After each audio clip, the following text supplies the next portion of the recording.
As they say in life, there's 3 guarantees: death, taxes, and Intel stock going down after an earnings beat. But seriously, I do want to talk about the Q2 earnings that came out from Intel, as well as how I see this company moving forward and where the opportunities are from buying the stock to maybe a shorter term trade that we can put on in the options portfolio.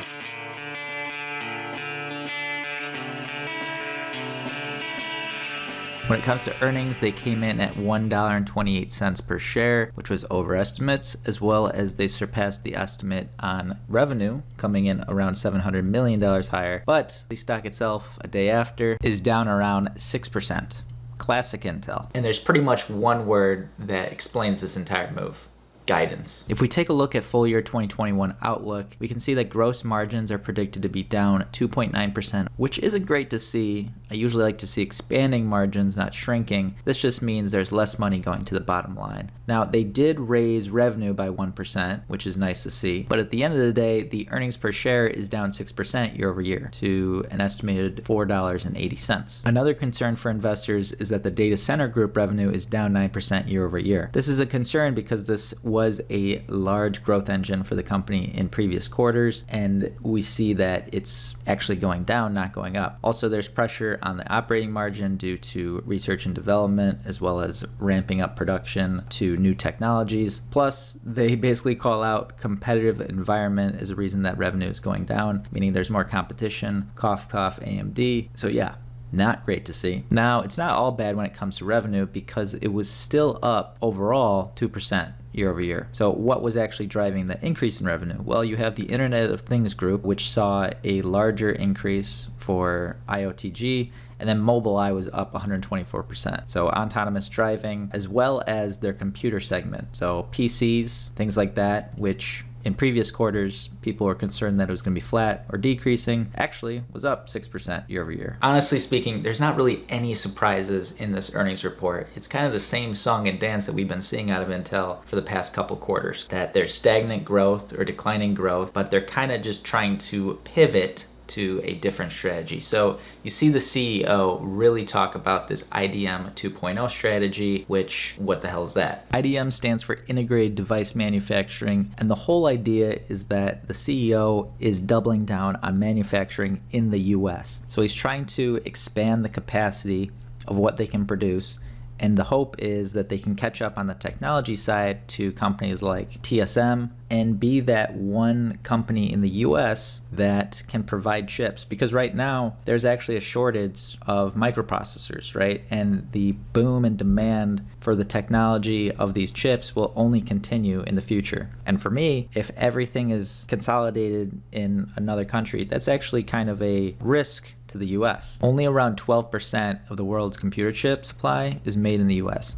which obviously is a concern as we are more dependent on computer chips moving forward as technology becomes a bigger and bigger part of everyone's life and continues to advance. So in the original infrastructure plan, and I don't know the current state of it right now, but there was a $50 billion allotment for domestic chip manufacturing incentives. There was even rumors that Intel might buy Global Foundries, which is another fabrication company that contracts out creating semiconductors for other companies. And I totally agree that the CEO is making the right move by doubling down on this. They just have to execute.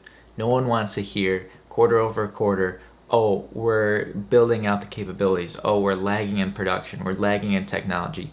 They have to execute.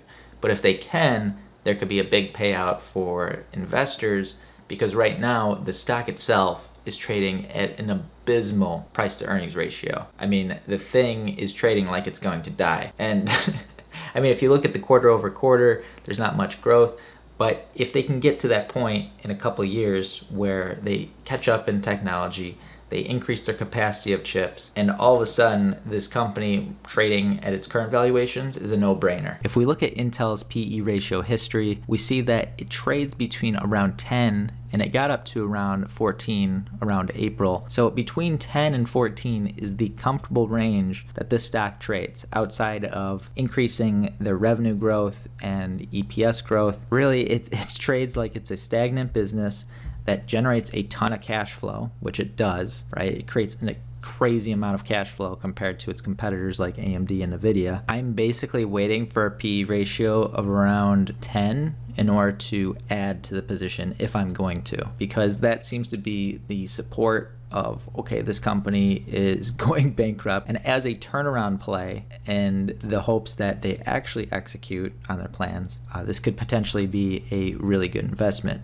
As, like I said, they're trading like they're dead. If they can ignite some growth and actually start to contract out creation of microprocessors for other companies like TSM, not that I'm saying Intel will trade at the exact same multiple, but if they got into the business of contracting out and was able to compete, you're looking at a company that trades around 30 price to earnings ratio versus Intel, which is 10.